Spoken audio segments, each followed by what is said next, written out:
ছোটো বোনের বাসায় আসা, আর ছোটো বোন আমাদের জন্য বানিয়েছে প্রিয় বিস্কিট পিঠা। আমাদের অঞ্চলে যাকে সবাই বলে বিস্কিট পিঠা বানানোর প্রস্তুতি চলছে। ছোটো বোনের ব্যস্ত হাতে পিঠা বানাচ্ছে। পাশেই বসে আছে আমার ছোট ছেলে, নতুন আনন্দে চোখ ভরা। আর বড় ভাইয়ের বউ মন দিয়ে পিঠা বাজতেছে। চারপাশে শুধু হাসি আর আপনজনের উষ্ণতা।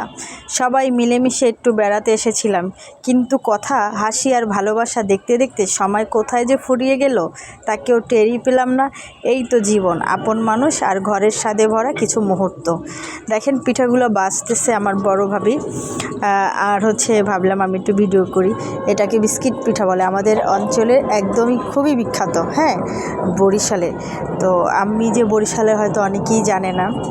আর এই যে দেখেন ভাজার পরে কালারটা বাদামি কালার একদম, আর এটা একদম মচমচে টাটকা, আর গিয়ে খেতেও সুস্বাদু। দেখেন ভাঙার পরে পিঠাটা কেমন হয়।